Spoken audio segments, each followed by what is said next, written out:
Hi friends, இன்றைக்கி என்ன video பார்த்தீங்கன்னா ஒரு ப்ளவுஸ் ஸ்டிச்சிங் வீடியோ தான் பார்க்க போகிறோம். வீடியோவில் வந்து ரொம்ப கிளியராக சொல்லி கொடுத்துருக்கேன் ஸ்டெப் பை ஸ்டெப்பு. இந்த ப்ளவுஸோட சைஸ் பார்த்தீங்கன்னா 34 இன்ச்சஸ். ஓகேவா? பிகினர்ஸ்க்காக ரொம்ப ரொம்ப சிம்பிள் மெத்தடில், அதாவது இன்னும் ஓப்பனாக சொல்லணுன்னா ரொம்ப குறுக்கு பாதையில் வந்து சொல்லி கொடுத்துருக்கேன். ப்ராப்பரான டைலர்ஸ் இதை பார்த்தீங்கன்னா டென்ஷன் ஆவீங்க. ஏன்னா வந்து நான் இந்த வீடியோஸ் அப்லோட் பண்ணதுக்கு காரணம் பிகினர்ஸ்க்காக மட்டும்தான். அவங்க எந்த மாதிரி ஸ்டிச் பண்ணால் அவங்களுக்கு ஈஸியாக இருக்கும் அப்படின்றத வச்சு தான் நான் இந்த வீடியோ அப்லோட் பண்ணியிருக்கேன். Really sorry. இப்போ வீடியோ வந்து ஸ்கிப் பண்ணாமல் பார்த்தீங்கன்னா மட்டும்தான் உங்களுக்கு புரியும். அதாவது எப்போவுமே நம்ம கட்டிங் பண்ணிவிட்டு நல்ல பகுதி மேலே லைனிங் கிளாத்தை வச்சு எந்த அளவுக்கு நம்ம மடித்து தைக்கிறதுக்கு அளவு விட்டுருக்கோமோ அந்த அளவுக்கு ஸ்ட்ரெயிட்டாக ஒரு தையல் போட்டிருக்குங்க. நான் வந்து 1.5 இன்ச்சஸ் விட்டுருக்கேன். ஓகேவா? இப்போது ஸ்ட்ரெயிட் தையல் போட்டதுக்கப்புறம் நெக்கு வந்து ஷேப்பு கரெக்டாக இருக்கா அப்படின்ற மாதிரி வச்சுக்குங்க. வச்சதுக்கப்புறம் ஃபஸ்ட்டு பிகினர்ஸ் இப்போ தான் நீங்கள் ஸ்டிச் பண்ணுறீங்க அப்படின்னா நெக்கில் வந்து சுற்றி குண்டூசி வந்து குத்தி வச்சுக்குங்க. அந்த நெக்கு வந்து ஷேப் வந்து உங்களுக்கு திரும்பாமல் அழகாக வளைஞ்சு கொடுக்கும். இப்போ பார்த்தீங்கன்னா நெக்கு அதுக்கேற்ற மாதிரி கரெக்டாக கிளாத்தை வச்சு கொஞ்சம் கொஞ்சமாக கிளாத்தை தடவி விட்டு ரொம்ப ஸ்லோவாக அந்த நெக்கு ஷேப்பு மாறாத மாதிரி கிளாத்தை இழுக்கக்கூடாது. அப்படியே அழகாக வளைவாக வந்து என்ன நம்ம நெக்கு ஷேப் கொடுத்துருக்கோமோ 1/2 இன்ச்சுக்கு ஸ்ட்ரெயிட்டாக வந்து ஒரு தையல் போட்டு எடுத்துக்கோங்க. இது பார்த்திங்கன்னா யூ ஷேப்பு கேட்டிருந்தாங்க. ஸோ நான் யூ ஷேப் வந்து கட் பண்ணியிருக்கேன். இப்போது 1/2 இன்ச்சுக்கு ஸ்ட்ரெயிட்டாக தையல் போட்டுட்டு சுற்றி இருக்க கிளாத்து எல்லாமே கட் பண்ணி எடுத்துக்குங்க.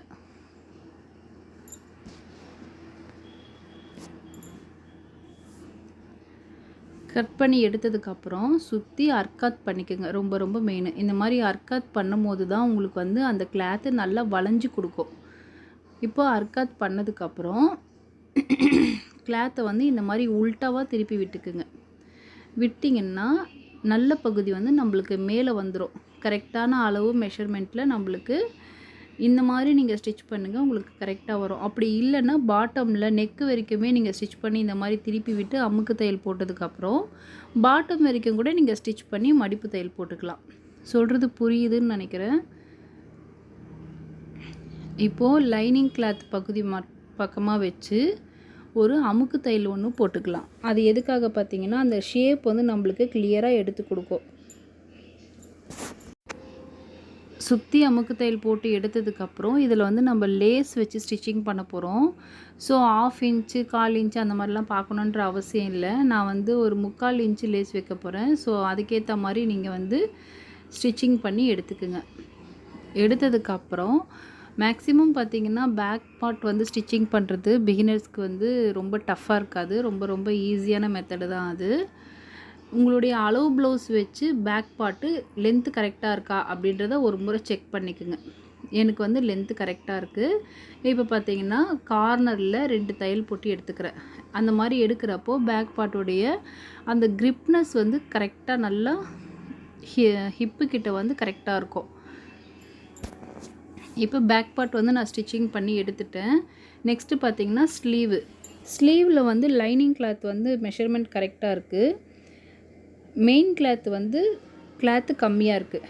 ஸோ நான் மெயின் கிளாத்துக்கு வந்து கிளாத் வந்து எப்படி ஜாயின் பண்ணுறேன் அப்படின்றத பாருங்கள். சைடில் எக்ஸ்ட்ரா கிளாத் வந்து எப்படி ஜாயின் பண்ணுறேன்னு பாருங்கள்.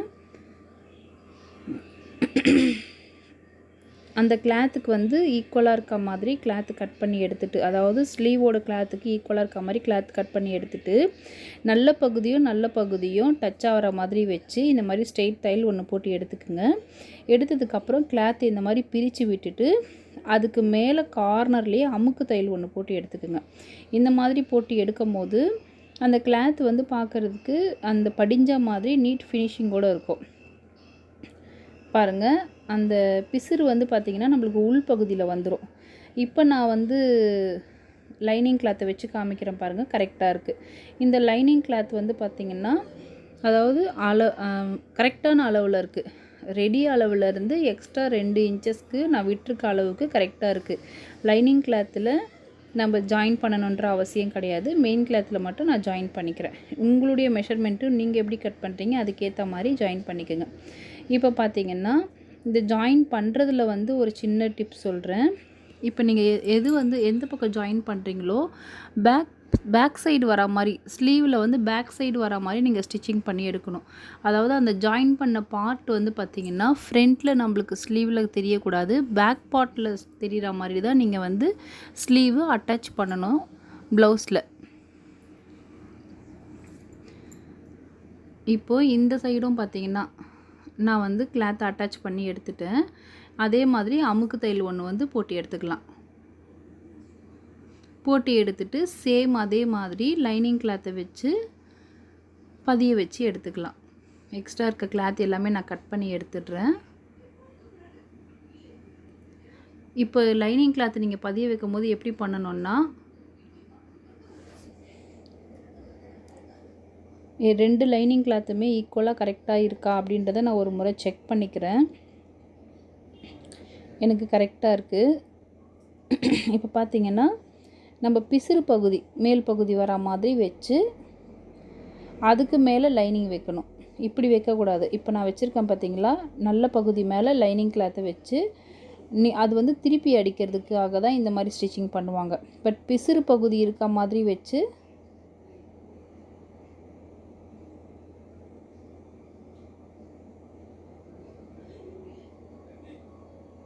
ஸ்ட்ரைட்டாக வந்து ஒரு தையல் போட்டுக்கோங்க. அந்த பிசுறு வந்து நம்மளுக்கு மேலே வந்து தெரியாது.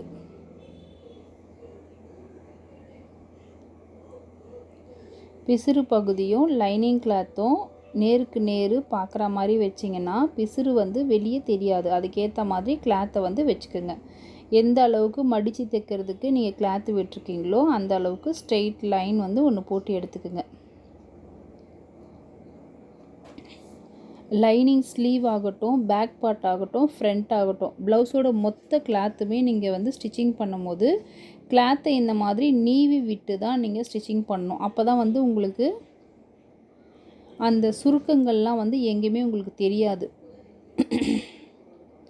இப்போ பாருங்கள், லைனிங் கிளாத்தை வெளிப்பக்கமாக எடுத்து விட்டு லைனிங் கிளாத்து மேலே வந்து நான் ஒரு அமுக்கு தையல் போட்டு எடுத்துக்கிறேன்.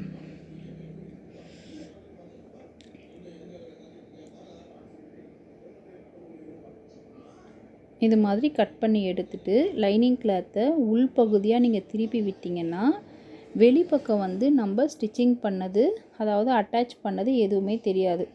இதில் பார்த்திங்கன்னா ஒரு கார்னர் தையல் வந்து ஒன்று போட்டு எடுத்துக்கலாம். ஸ்லீவில் வந்து நான் லேஸ் அட்டாச் பண்ண போகிறது கிடையாது. எதுக்காக பார்த்திங்கன்னா இந்த சாரீ வந்து ரொம்ப ரொம்ப சாஃப்டாக இருக்குது. ஸ்லீவில் நம்ம லேஸ் அட்டாச் பண்ணோன்னா அவங்க வியர் பண்ணும்போது சாரியில் மாட்டி அந்த சாரீ வந்து வேஸ்ட் ஆகிறதுக்கு ரொம்ப சான்சஸ் இருக்குது. ஸோ கார்னர் தையல் போட்டு எடுத்ததுக்கப்புறம் சுற்றி ஒரு 1/2 இன்ச்சஸ்க்கு ஸ்ட்ரெயிட் தையல் போட்டு எடுத்துக்கிறேன். ஸோ ரொம்ப ரொம்ப சிம்பிள் ப்ளவுஸ் ஸ்டிச்சிங் பண்ணுறது. ப்ளவுஸில் வந்து பார்த்திங்கன்னா மெயினாக நம்ம கற்றுக்க வேண்டியது கட்டிங் தான். கட்டிங் நீங்கள் ப்ராப்பராக பழகிட்டிங்கன்னா ஸ்டிச்சிங் வந்து ரொம்ப ஈஸி. மிஷின் மிதிக்க தெரிஞ்சால் மட்டும் போதும் அப்படின்ற ஒரு டாப்பிக்கில் நான் ஒரு வீடியோ போட்டிருக்கேன். அந்த வீடியோவோட லிங்க்கு வந்து இந்த வீடியோ கீழே நான் கொடுக்குறேன். வேணுன்றவங்க போய் செக் பண்ணி பாருங்கள். இப்போ பார்த்தீங்கன்னா 2 ஸ்லீவுமே நான் ஸ்டிச்சிங் பண்ணி எடுத்துட்டேன். நெக்ஸ்ட்டு பட்டி பார்த்தீங்கன்னா மெயின் கிளாத் மேலே லைனிங் கிளாத்தை வச்சு அப்படியே பதிய வச்சு எடுத்துக்க வேண்டியது தான். ஏன்னா நம்ம பாட்டம் வந்து லாஸ்ட்டில் தான் மடித்து தைப்போம். ஸோ பாட்டம் வந்து அப்படியே இருந்தாலும் ஓகே தான். லைனிங் கிளாத்தை மெயின் கிளாத் மேலே வச்சு 2 பார்ட்டையுமே நம்ம வந்து ஸ்டிச் பண்ணி எடுத்துக்கலாம். ரெண்டாவது ஷேப்பை நம்ம ஸ்டிச்சிங் பண்ணும்போது இந்த மாதிரி ஆரோ மார்க்கு மீட் பண்ணுதா, ஷேப் டு ஷேப் மீட் பண்ணுதா அப்படின்றத ஒரு முறை கிராஸ் செக் பண்ணிக்கோங்க. அதாவது ஒரே ஷேப்லேயே வந்து 2 பட்டியுமே ஜாயின் பண்ணுறதுக்கு சான்சஸ் இருக்குது. பிகினர்ஸாக இருக்கும் போது ஒரு சில பேர் பண்ணுற தப்பு, நானும் இந்த தப்பு பண்ணியிருக்கேன். ஸோ பட்டி ஜாயின் பண்ணும் போதும் சரி, ஃப்ரண்ட்டு ஷேப்பு ஜாயின் பண்ணும் போதும் சரி, ரெண்டுமே வந்து ஆப்போசிட் டைரெக்ஷனில் மீட் பண்ணுதா அப்படின்றத ஒரு முறை கிராஸ் செக் பண்ணிக்கோங்க. இப்போ எக்ஸ்ட்ரா இருக்க கிளாத் எல்லாமே நம்ம கட் பண்ணி எடுத்துடலாம்.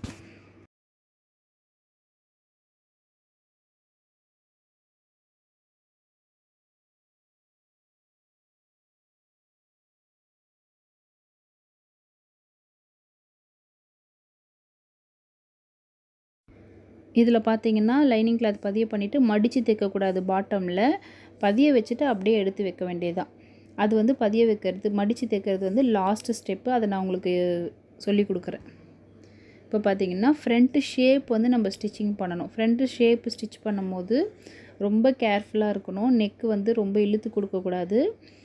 என்ன ஷேப்புக்கு நம்ம வரைஞ்சோமோ அதே ஷேப்புக்கு நீங்கள் ஸ்ட்ரெயிட்டாக வந்து ஒரு 1/2 இன்ச்சு இருக்க மாதிரி தையல் போட்டு எடுத்துட்டு, இது வந்து நெக்கு நம்ம வந்து அடித்து திருப்ப போகிறோம். கிராஸ் பீஸ் கொடுக்க போகிறது கிடையாது. பாருங்கள், நான் ஒரு 1/2 இன்ச்சுக்கு என்ன ஷேப்பு நான் கொடுத்துருக்கேனோ அதே ஷேப்புக்கு ஸ்டிச் பண்ணிவிட்டு எக்ஸ்ட்ரா கிளாத்தை கட் பண்ணி எடுத்துகிட்டு ஃபுல்லாக அர்க்காத் பண்ணிவிட்டு அப்படியே லைனிங் கிளாத்தை ரைட் ஹேண்ட் சைடு பக்கமாக எடுத்து லைனிங் கிளாத்து மேலே வந்து ஸ்ட்ரெயிட்டாக வந்து ஒரு தையல் போட்டு எடுத்துக்கிறேன். எடுத்துட்டு அந்த லைனிங் கிளாத்தை வந்து அப்படியே மடித்து விட்டு உள்பக்கமாக திருப்பினீங்கன்னா கரெக்ட் பொசிஷன் வந்து நம்மளுக்கு கிடச்சிரும். இப்போ பாருங்கள், உள்பக்கமாக எடுத்துட்டு அதுக்கு மேலே வந்து நான் ஒரு அமுக்கு தையல் போட்டு எடுத்துக்கிறேன். இதில் வந்து நம்ம லேஸ் அட்டாச் பண்ண போகிறோம். ஸோ 1/2 இன்ச்சு கேப்லேயே வந்து நீங்கள் வந்து ஸ்டிச்சிங் பண்ணலாம். ஏன்னா நான் எடுத்திருக்க லேஸ் பார்த்திங்கன்னா ஒரு 3/4 இன்ச்சு. நீங்கள் எந்த அளவுக்கு எடுத்திருக்கீங்களோ அதுக்கேற்ற மாதிரி நீங்கள் ஃப்ரீயாகவே ஸ்டிச் பண்ணிக்கலாம். கார்னர் தையல் போடணும் அப்படின்றது வந்து நம்ம கிராஸ் பீஸ் கொடுக்கும்போது தான் நம்ம கார்னர் தையல் போடணும். அப்போ தான் வந்து பார்க்கும்போது நம்மளுக்கு அழகாக இருக்கும். இதுக்கப்புறம் பார்த்திங்கன்னா கிளாத்தை அப்படியே வச்சு லைனிங் கிளாத்தை வந்து மெயின் கிளாத்தில் கரெக்டாக கிளாத்தெல்லாம் இந்த மாதிரி நீவி விட்டு சுருக்கங்கள் எங்கேயுமே இல்லாத மாதிரி நீவி விட்டு ஸ்ட்ரெயிட் லைன் போட்டு எடுத்துக்க வேண்டியதுதான். இப்போது ஒரு ஷேப் வந்து நம்ம ஸ்டிச்சிங் பண்ணிட்டோம். எக்ஸ்ட்ரா இருக்க கிளாத் எல்லாமே கட் பண்ணி எடுத்துக்கலாம்.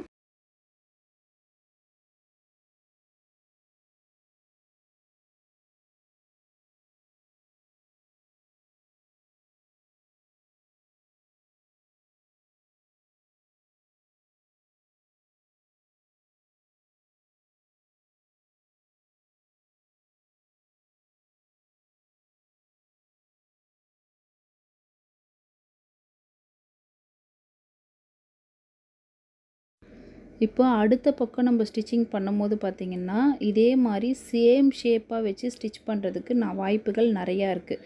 ஸோ ஒரே சேமாக ஷேப்பாக ஸ்டிச் பண்ணக்கூடாது. பிகினர்ஸாக இருக்கும் போது நம்ம அந்த தப்பு பண்ணுறதுக்கு நிறைய வாய்ப்புகள் இருக்குது.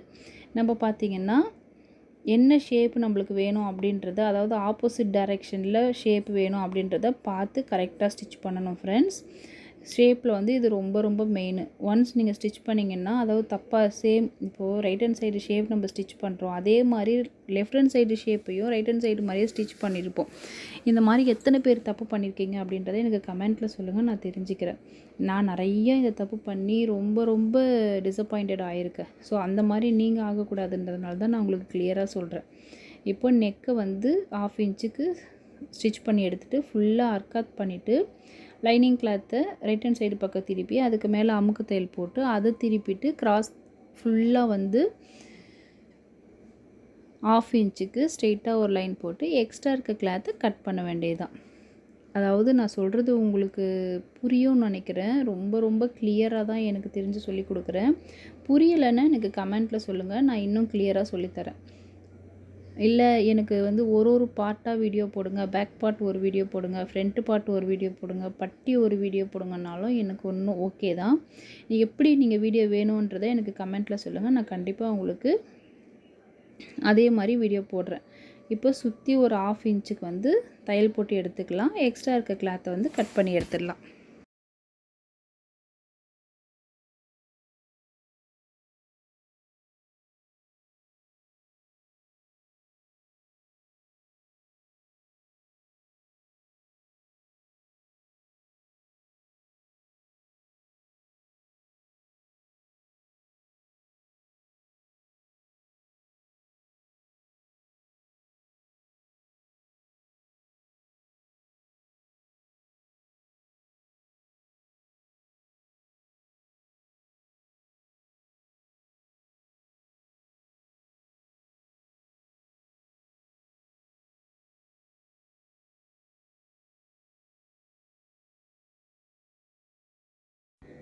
இப்போ 2 ஷேப்பையும் இந்த மாதிரி வச்சு பார்க்கணும். வச்சு பார்த்தா 2 ஷேப்பும் கரெக்டாக மீட் ஆகணும். அந்த மாதிரி மீட் ஆகிற மாதிரி வச்சு பாருங்கள். இப்போ ரொம்ப ரொம்ப முக்கியமான விஷயம், ஷேப்புன்னு வந்து நம்ம ஸ்டிச்சிங் பண்ண போகிறோம். ஓகேவா? கொக்கி பக்கத்தில் இருந்து அந்த ஷேப் எவ்வளோ டிஸ்டன்ஸில் வந்திருக்கு அப்படின்றத ஒரு மார்க் பண்ணிக்கோங்க. ஷோல்டரை வந்து ஈக்குவலாக மடிச்சுட்டு இந்த ஷேப்பு பார்த்திங்கன்னா நம்ம பிரின்சஸ் கட் மாதிரி கன்வெர்ட் பண்ண போகிறோம். இந்த ப்ளவுஸ் வந்து அதுதான் ஹைலைட்டு. 34 இன்ச்சுன்றதுனால அவங்களுக்கு வந்து அந்த அளவுக்கு ஃபிட்டிங் வந்து தேவைப்படாது. ஸோ நம்ம பிரின்சஸ் கட் மாதிரி பண்ணும்போது தான் அவங்களுக்கு அந்த சாரியோட லுக்கு வந்து பர்ஃபெக்டாக இருக்கும். அந்த ஃபிட்டிங் வந்து அவங்களுக்கு கரெக்டாக இருக்கும். இப்போ பார்த்தீங்கன்னா நார்மல் ப்ளவுஸும் அவங்க அளவுக்கு கொடுத்துருக்காங்க. நான் அதை வந்து எப்படி வந்து பிரின்சஸ் கட்டாக கன்வெர்ட் பண்ணுறது அப்படின்றதையும் உங்களுக்கு காமிக்கிறேன். எனக்கு வந்து கொக்கி பகுதியிலேருந்து ஒரு 4.5 இன்ச்சஸ் வந்தது. ஹைட்டு வந்து நான் ஒரு 3 இன்ச்சஸ் வச்சுட்டேன். அந்த ஷேப்போட அதாவது மெயின் டாட்டுடைய பிரெத்து பார்த்திங்கன்னா நான் வந்து ஒரு 1/2 இன்ச்சஸ் தான் எடுத்திருக்கேன். மேக்ஸிமம் பார்த்திங்கன்னா நம்ம 1லேருந்து 1.5 இன்ச்சஸ் வரைக்குமே அந்த பிரெத்து எடுப்போம். பட் இந்த பிரின்சஸ் கட்டுக்கு பார்த்திங்கன்னா பிரெத்து நம்ம அவ்வளோ எடுக்கக்கூடாது. 1/2 இன்ச்சஸ்க்கு எடுத்தாலே போதும். 3 இன்ச்சஸ் ஹைட்டுக்கு வந்து ஒரு லைன் போட்டு எடுத்துக்கிறேன். இப்போ 2 பக்கம் ஷேப்லேயுமே நம்ம வந்து 1/2 இன்ச்சஸ்க்கு 3 இன்ச்சஸ் ஹைட்டுக்கு ஸ்ட்ரெயிட் லைன் போட்டு எடுத்துட்டோம். இப்போ கொக்கி பக்கம் வர ஹைட்டு, கொக்கி பக்கம் வர டாட்டுடைய ஹைட்டு வந்து எவ்வளோ இருக்குது அப்படின்றத மெஷர்மெண்ட் பண்ணிக்கணும். பண்ணிவிட்டு கொக்கி பக்கம் வரடைய ஹைட்டு பார்த்திங்கன்னா 3 இன்ச்சஸ் வருது. ஸோ அதை மார்க் பண்ணிவிட்டு ஸ்ட்ரெயிட்டாக வந்து ஒரு லைன் போட்டு எடுத்துக்கலாம். இந்த மாதிரி அளவு ப்ளவுஸில் ஒன்றும் பார்த்து நீங்கள் ஸ்டிச்சிங் பண்ணும்போது கண்டிப்பாக பர்ஃபெக்டாக இருக்கும். நம்மளுக்கு எந்த மிஸ்டேக்ஸுமே நம்மளுக்கு வர்றதுக்கு சான்ஸே கிடையாது. பட் சேம் டைமாக வந்து 2 ஷேப்பையுமே ஸ்டிச்சிங் பண்ணணும். ஒரு ஷேப்பு ஃபுல்லாக ஸ்டிச்சிங் பண்ணிவிட்டு அடுத்த ஷேப்பு ஸ்டிச் பண்ணக்கூடாது. பிகினர்ஸாக இருக்கும் போது இப்போ இதில் கீழே மெயின் டாட் பிடிக்கிறீங்களா, அதுலேயும் மெயின் டாட் பிடிக்கணும். கிராஸாக அதுவும் கிராஸாக, அந்த மாதிரி நீங்கள் பார்த்து பண்ணிக்கோங்க. இப்போ ஆம்கோலில் வர டாட் பார்த்திங்கன்னா எனக்கு வந்து ஒரு 5 இன்ச்சில் முடியுது. இப்போ நார்மலாக நம்ம டாட் எப்படி பிடிப்போம், இப்போ இந்த 2 டாட்டையும் பிடிச்சி கிராஸ் எங்கே வருதோ அப்படி தானே பிடிப்போம். பட் இந்த பிரின்சஸ் கட் பொறுத்த வரைக்கும் பார்த்திங்கன்னா கீழே இருக்க டாட்டை மட்டும் பிடிக்கணும். கீழே இருக்க அதாவது மெயின் டாட் இருக்குது பார்த்திங்களா, அந்த டாட்டை மட்டும் பிடிச்சிங்கன்னா ஒரு கர்வாக ஒரு கிராஸ் வந்து நம்மளுக்கு விசிபிளாக ஆகும். அதை அப்படியே வந்து 1/2 இன்ச்சஸ்க்கு ஸ்டிச்சிங் பண்ணிகிட்டே வரும்போது கீழே நம்ம டாட்டு ஸ்டிச் பண்ணோம்ல, அதை அப்படியே இதில் வந்து நம்ம ஜாயின் பண்ணி விட்டுறணும். இவ்வளோ தான். ரொம்ப சிம்பிளாக சொல்லி கொடுத்துருக்கேன். பிரின்சஸ் கட் மாடல் வந்து நிறைய பேர் எனக்கு கமெண்ட்டில் கேட்டுகிட்டே இருக்கீங்க. அதாவது பிகினர்ஸாக இருக்கும் போது இந்த மாதிரி ட்ரை பண்ணுங்கள். அதுக்கப்புறம் நம்ம அடுத்து ஃப்யூச்சரில் ப்ராப்பராக கற்றுக்கலாம். இப்போ பாருங்கள் இந்த ஷேப் எந்த அளவுக்கு பர்ஃபெக்டாக நம்மளுக்கு கிடச்சிருக்கு பாருங்கள். ஸோ இந்த மாதிரி பிரின்சஸ் கட் வந்து நீங்கள் எத்தனை பேர் ட்ரை பண்ணியிருக்கீங்க, எத்தனை பேர் ஸ்டிச்சிங் பண்ணியிருக்கீங்க அப்படின்றத எனக்கு கமெண்ட்டில் சொல்லுங்கள். அதாவது சாரீ கன்வெர்ட் டு மேக்ஸி அதிலலாம் பார்த்தீங்கன்னா இந்த மாதிரி பிரின்சஸ் கட் வந்து நீங்கள் ட்ரை பண்ணி பாருங்கள், உங்களுக்கு பர்ஃபெக்டாக இருக்கும். அதே மாதிரி நெக்ஸ்ட் ஷேப்லேயும் நான் ஒரு 5 இன்ச்சஸ்க்கு ஒரு டாட் வச்சுருக்கேன். இந்த மாதிரி ரெண்டுத்தையுமே டாட்டு பிடிக்கக்கூடாது. கீழே இருக்க டாட்டை மட்டும் பிடிச்சி ஷோல்டரில் வர அந்த ஷேப்பை வந்து எடுத்துட்டு ஸ்ட்ரெயிட்டாக அப்படியே ஸ்டிச்சிங் பண்ணி வரும்போது கீழே இருக்க டாட்டை வந்து அப்படியே ஸ்ட்ரெயிட்டாக ஒரு தையல் போட்டு எடுத்துடணும். நம்ம கரெக்டாக வந்து அந்த 5 இன்ச்சஸ்க்கு மார்க் பண்ணோம் பார்த்திங்களா, அந்த இடத்துல தான் அந்த வளைவுகள் வரும், மிஸ் ஆகாது. பாருங்கள் 2 ஷேப்பையுமே நம்ம ஸ்டிச்சிங் பண்ணி எடுத்துட்டோம். இப்போ நெக்ஸ்ட்டு பார்த்திங்கன்னா பட்டியை வந்து ஜாயின் பண்ணணும். பட்டி ஜாயின் பண்ணும்போது அந்தந்த ஷேப்புக்கு உண்டான பட்டியா அப்படின்றத ஒரு முறை செக் பண்ணிக்கோங்க. மாற்றி ஸ்டிச்சிங் பண்ணக்கூடாது. சின்ன 1 செகண்டு தான் ஆகும். நீங்கள் வந்து பார்த்து ஸ்டிச்சிங் பண்ணிட்டீங்க அப்படின்னா உங்களுக்கு அந்த பிரிக்கிற தொந்தரவு இருக்காது. பிரித்து ஸ்டிச்சிங் பண்ணும்போது தான் நம்மளுக்கு அந்த மிஸ் அண்டர்ஸ்டாண்டிங், இரிட்டேட்டிங், டிசப்பாயின்மெண்ட் எல்லாமே நம்மளுக்கு டைலரிங் மேலே இருக்க இன்ட்ரெஸ்ட்டே கம்மியாகிறதுக்கு பிரித்து ஸ்டிச் பண்ணுறது தான் ஒரு பெரிய ரீசனாக இருக்கும். ஸோ தயவு செஞ்சு பார்த்திங்கன்னா உங்களுக்கு இன்ட்ரெஸ்ட் கம்மியாகக்கூடாது, நீங்கள் டைலரிங்கில் வந்து கண்டினியூவாக அதில் ஸ்டேபிளாக இருக்கணும். என்ன மாதிரி பிகினர்ஸாக இருந்து இப்போ வந்து நான் ஓரளவுக்கு இன்னும் நான் வந்து 100% கற்றுக்கிட்டேன்னு நான் சொல்ல மாட்டேன். ஏன்னா தையல் பொறுத்த வரைக்குமே கற்றுக்கிட்டே இருக்கிற ஒரு தொழில். முடிச்சிட்டேன் அப்படின்றது யாராலையுமே சொல்ல முடியாது. இப்போ வந்து ஒரு 80s 90ஸ்ல ஒரு மாடல் யூஸ் பண்ணியிருப்பாங்க. 2Kலாம் வந்து ஒரு மாடல் யூஸ் பண்ணியிருப்பாங்க. இப்போ பார்த்தீங்கன்னா ட்ரெண்டிங்கில் வேறு லெவலில் போயிட்டுருக்கு டிசைன்ஸ்லாம். ஸோ அந்தந்த ட்ரெண்டிங்க்கு ஏற்ற மாதிரி நம்ம கற்றுக்கிட்டே இருக்கிற ஒரு தொழில் தான் வந்து டைலரிங். கற்றுக்கிட்டு முடிக்க முடியாத ஒரு வேலையும் இது. ஸோ லேர்ன் பண்ணிகிட்டே இருக்கணும். இன்ட்ரெஸ்ட் குறையாமல் இருக்கணும்னா இந்த மாதிரி நம்ம ஸ்டிச்சிங் பண்ணி பிரித்து எடுக்கிற வேலையெல்லாம் வச்சுக்கக்கூடாது. இப்போது 2 டாட்டுக்குமே வந்து நான் பட்டி வந்து ஜாயின் பண்ணி எடுத்துக்கிறேன்.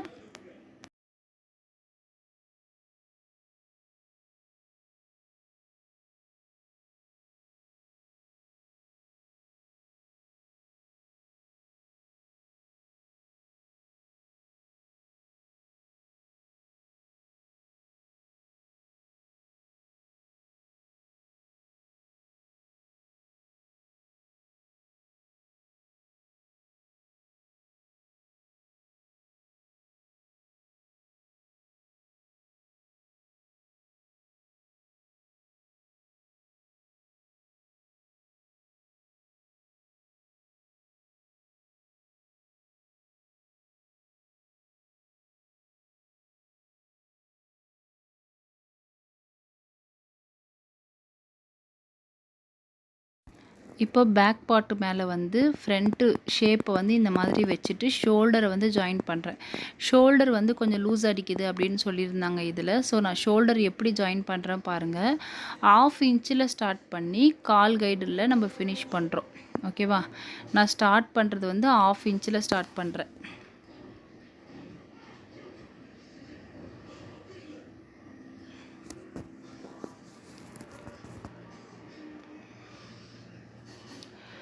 ஆஃப் இன்ச்சஸில் இந்த மாதிரி ஷோல்டரை ஜாயின் பண்ணிவிட்டு முடிக்கும் போது 1/4 இன்ச்சஸில் முடிக்கணும்.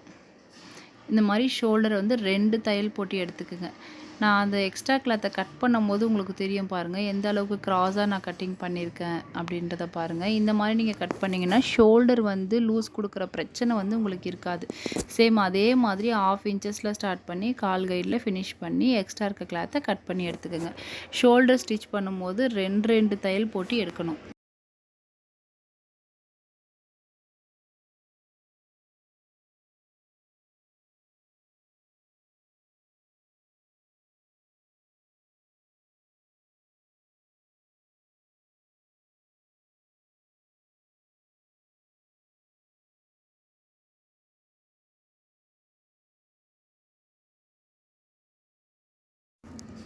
நெக்ஸ்ட்டு பார்த்திங்கன்னா ஷோல்டர்லாம் இந்த மாதிரி கரெக்டாக இந்த மாதிரி பதிய வச்சுட்டு நம்ம அளவு ப்ளவுஸை வந்து கொக்கி பகுதி எந்த அளவுக்கு ஹைட் இருக்குது அப்படின்றத ஒரு முறை மெஷர்மெண்ட் எடுத்துக்கலாம்.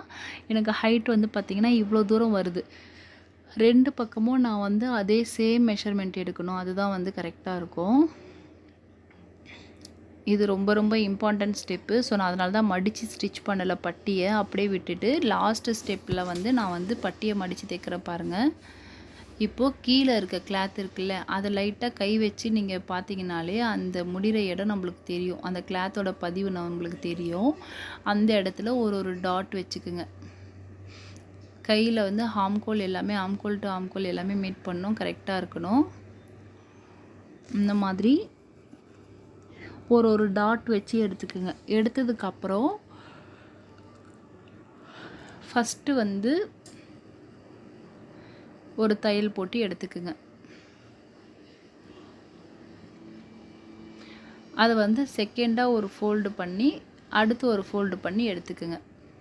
அப்படி இல்லைனா இதே மாதிரி ஸ்ட்ரெயிட்டாக பெல்ட்டு மாதிரியே நீங்கள் ஸ்டிச்சிங் பண்ணிக்கலாம். இந்த மாதிரி பண்ணும்போது நம்ம ஹிப்புக்கிட்ட வந்து அந்த சுருங்குற பிரச்சனைகள்லாம் நம்மளுக்கு இருக்காது. ஸோ இந்த மாதிரி பட்டி எத்தனை பேர் ஜாயின் பண்ணியிருக்கீங்க அப்படின்றத சொல்லுங்கள். இந்த மாதிரி பட்டி ஜாயின் பண்ணுறது உங்களுக்கு ஃப்ரீயாக இருக்கா, ஈஸியாக இருக்கா அப்படின்றத எனக்கு சொல்லுங்கள். நான் எதுக்காக இந்த மாதிரி மெத்தடு உங்களுக்கு சொல்லி கொடுக்குறேன்னா, நீங்கள் சைடு ஜாயினிங் பண்ணும்போது ஃப்ரண்ட்டு ஷேப்பும் பேக் பார்ட்டும் வந்து ஏற்றத்தாழ்வு இருக்கும். அந்த டைமில் நீங்கள் தலையை குடஞ்சிட்டு அதை பிரிச்சுட்டு ஸ்டிச் பண்ணிவிட்டு இரிட்டேட்டிங்காக இருக்கும். ஸோ சைடு ஜாயினிங் அப்போ நம்மளுக்கு ஈஸியாக இருக்கணும் அப்படின்னா இந்த மாதிரி பார்ட்ஸை வந்து ஸ்டிச் பண்ணிவிட்டு ஜாயின் பண்ணும்போது நீங்கள் பட்டியை மடித்து ஸ்டிச் பண்ணாலே போதும், கரெக்டாக இருக்கும். நெக்ஸ்ட்டு பார்த்தீங்கன்னா ஸ்லீவ் வந்து ஜாயின் பண்ணி எடுக்கணும். நடு பகுதியை வந்து ஒரு டாட் வச்சு எடுத்துக்குங்க. எடுத்துட்டு அந்த நடு டாட்டும் ஷோல்டரும் வந்து மீட் பண்ணுற மாதிரி வச்சுட்டு கிளாத்தை கொஞ்சம் கொஞ்சமாக நகர்த்தி வச்சுட்டு ஒரு 1/2 இன்ச்சஸ்க்கு 2 தையல் போட்டு எடுத்துக்கணும். இதே மெத்தடு தான் ஆப்போசிட் சைடும். நடு பகுதியை வந்து டாட் வச்சுட்டு ஷோல்டரில் வச்சு கொஞ்சம் கொஞ்சமாக கிளாத்தை நகர்த்தி 1/2 இன்ச்சஸ்க்கு 2 பக்கமும் ஒரு தையல் போட்டு எடுத்திங்கன்னா ஸ்லீவ் ரெடி.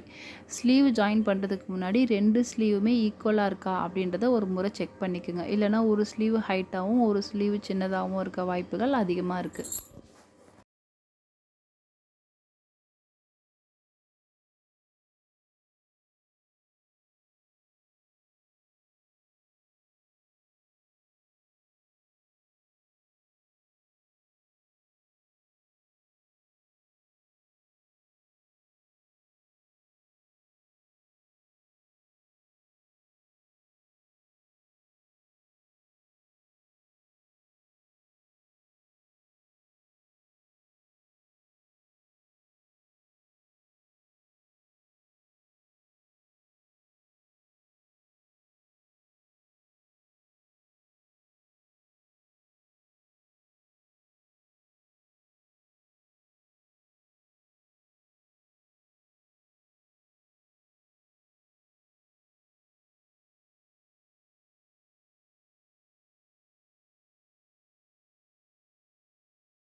நெக்ஸ்ட்டு பார்த்திங்கன்னா ஐப்பட்டி ஊக்பட்டி வந்து நம்ம கிளாத்து ஜாயின் பண்ணணும்.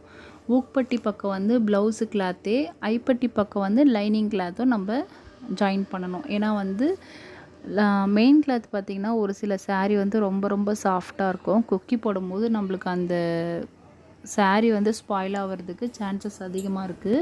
ஸோ ஐப்பட்டி பக்கம் வரும்போது நம்ம லைனிங் கிளாத்தை தான் அட்டாச் பண்ணணும். ஊக்பட்டி வரும்போது நம்ம ப்ளவுஸோட கிளாத் வந்து அட்டாச் பண்ணணும். இது வந்து தெரிஞ்சுக்குங்க. இப்போ நான் ஐப்பட்டி ஊக்பட்டி ரெண்டுமே ஜாயின் பண்ணி எடுத்துக்கிட்டேன். லாஸ்ட் ஸ்டெப்பாக வந்து பார்த்திங்கன்னா சைடு ஜாயினிங் பண்ணணும். அது ரொம்ப ஈஸி மெத்தடு சொல்லி கொடுத்துருக்கேன். இப்போ பார்த்திங்கன்னா பேக் பார்ட் வந்து நம்ம இந்த மாதிரி மடித்து வச்சுக்கலாம். மடித்து வச்சுட்டு நம்மளுடைய அளவு ப்ளவுஸையும் பேக் பார்ட் வந்து இந்த மாதிரி ஈக்குவலாக மடிச்சுக்கலாம். நான் காமிக்கிறேன் பாருங்கள். மடிச்சுட்டு சைடு ஜாயினிங் பொசிஷன் எங்கே வருதோ அங்கே வந்து ஸ்ட்ரெயிட்டாக வந்து ஒரு லைன் போட்டுக்குங்க. பேக் சைடும் நம்மளுக்கு பதிகிற மாதிரி ஒரு மார்க் பண்ணிக்கோங்க. இந்த மாதிரி வந்து கரெக்டாக கொஞ்சம் லைட்டாக இழுக்கணும். ஏன்னா வந்து அது ஃபுல் வாயில் ப்ளவுஸு, இது வந்து lining blouse. So full boil ப்ளவுஸை வந்து அளவு ப்ளவுஸாக வச்சு ஸ்டிச் பண்ணும்போது கொஞ்சம் நீங்கள் லைட்டாக இழுவை கொடுத்து தான் நீங்கள் ஸ்டிச்சிங் பண்ணணும்.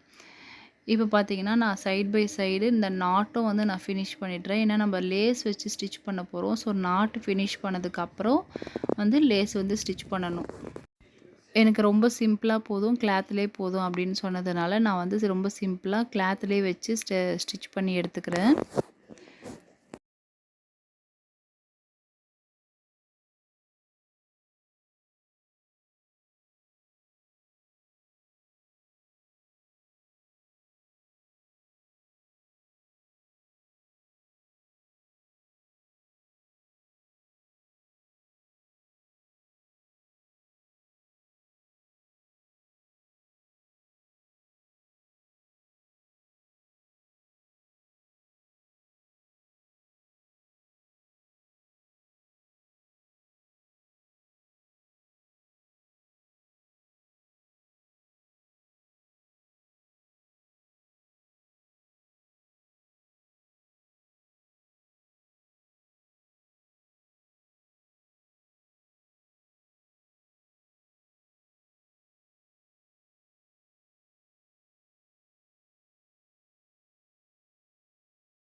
இப்போ சைடு ஜாயினிங்கில் செகண்ட் ஸ்டெப் பார்த்திங்கன்னா கொக்கி பக்கத்துலேருந்து ஹிப்பு ஜாயிண்ட் எங்கே வருது அப்படின்றத ஒரு மார்க் பண்ணிக்கலாம்.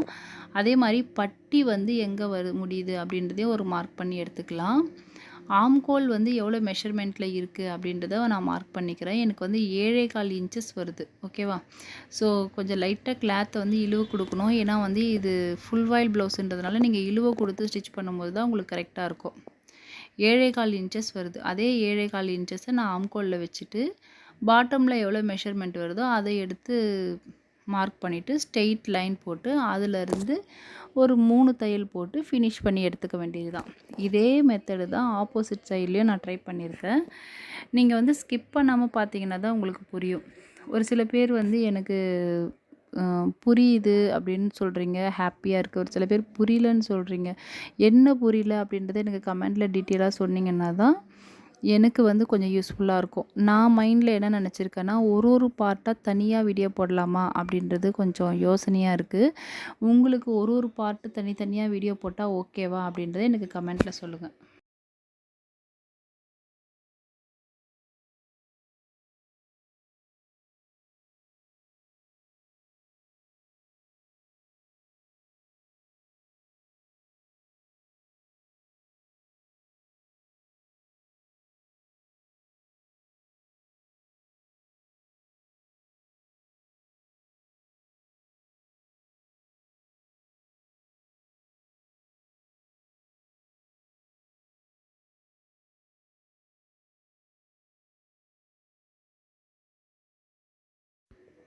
இப்போ மார்க் பண்ணது எல்லாமே பாருங்கள் equal to equal, back side front mark பண்ணது ஈக்குவலாக இருக்கா அப்படின்றத செக் பண்ணிவிட்டு ஸ்ட்ரெயிட்டாக வந்து ஒரு லைன் போட்டு அப்படியே வந்து நம்ம அதை ஸ்டிச் பண்ணி எடுத்துட வேண்டியது தான்.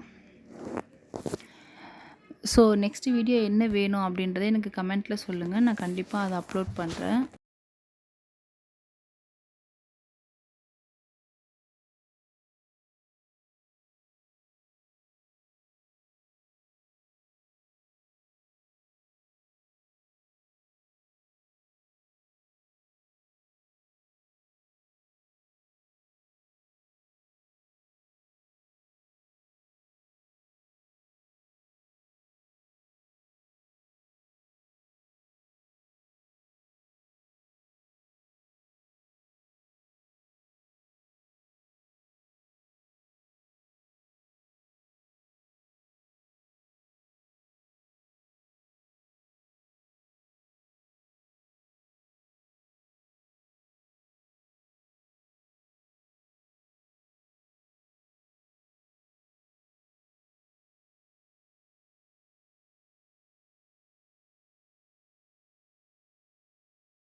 நடுவில் பார்த்தீங்கன்னா கொஞ்சம் சைலண்ட்டாக இருக்கும். அது எதுக்காக பார்த்தீங்கன்னா, சொன்னதையே திருப்பி திருப்பி சொன்னேன்னா உங்களுக்கு போர் அடிச்சிடும். சம் வீடியோஸில் வந்து நான் நடுவில் வந்து மியூசிக் ஆட் பண்ணியிருப்பேன். உங்களுக்கு போர் அடிக்கக்கூடாதுன்றதுனால. அந்த மியூசிக்கால் எனக்கு வந்து காப்பிரைட் வந்து கிளைம் ஆயிடுச்சு. ரொம்ப ரொம்ப டென்ஷன் ஆயிடுச்சு. ஏன்னா ரொம்ப கஷ்டப்பட்டு 2 வருஷமா நான் வந்து பேலன்ஸ் பண்ணி கொண்டு வந்த சேனல் இந்த மாதிரி காப்பிரைட் வந்துருச்சுன்னு எனக்கு ரொம்ப டென்ஷன் ஆயிடுச்சு. நான் எப்பவும் அடுத்தவங்களுடைய வீடியோஸை வந்து என்னுடைய சேனலில் போட மாட்டேன். ஜஸ்ட்டு மியூசிக் ஆட் பண்ணதுக்கே இந்த மாதிரி ஆனோடனே ரொம்ப டென்ஷன் ஆகிடுச்சு. அதனால தான் நான் சைலண்ட்டில் போட்டிருக்கேன். நெக்ஸ்ட்டு என்ன வீடியோ வேணுன்றதை எனக்கு கமெண்ட்டில் சொல்லுங்கள். தேங்க்யூ, பாய்.